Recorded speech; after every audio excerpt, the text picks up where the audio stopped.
North Korea better get their act together.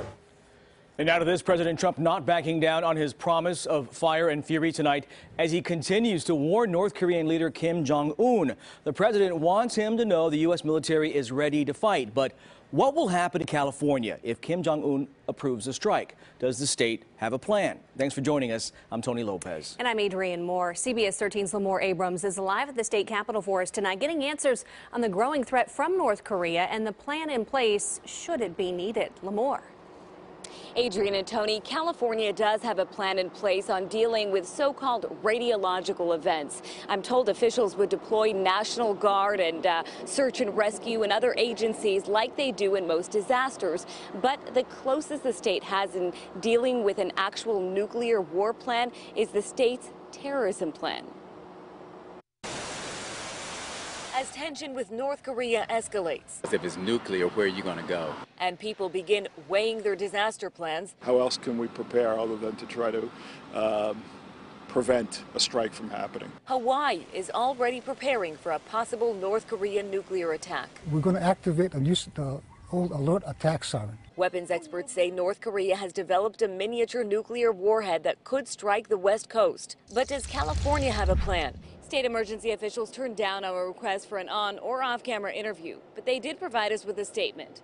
It reads, "Our focus is on ensuring Californians are safe and prepared and we're ready to respond no matter the threat or disaster, natural or human caused. To that end, we continue to work and collaborate closely with our local, state, tribal and federal partners and encourage Californians to stay emergency ready." What does that mean to you? What does that mean? The state's Office of Emergency Services wouldn't elaborate on what Californians should do to get emergency ready, and a Red Cross spokesman referred us to the Centers for Disease Control and Prevention for additional information on radiation from a potential nuclear blast. The message? Get inside a building and stay inside. Then, stay tuned for updated instructions from emergency response officials. CBS 13 obtained a draft of the state's latest emergency plan. The 2016 200-page document has recovery plans for earthquakes and other natural disasters, as well as terrorist and cyber attacks. A nuclear attack isn't on the list, but a Cal OES official tells us the state would use plans in place for existing disasters. According to the Federal Emergency Management Agency, the best chance of surviving a nuclear attack would be to go far underground, at least a couple stories beneath a 5-story apartment building or underneath a high-rise office or large apartment building. It's real. It has always been real.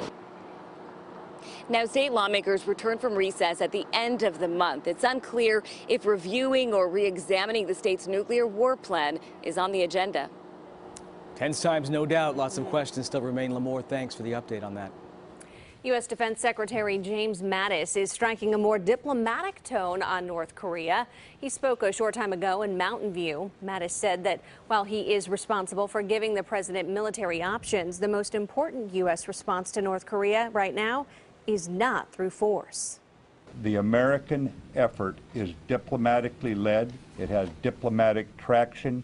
It is gaining diplomatic results. And I want to stay right there, right now. The tragedy of war is well enough known. Mattis specifically mentioned work by the Secretary of State and the ambassador to the United Nations.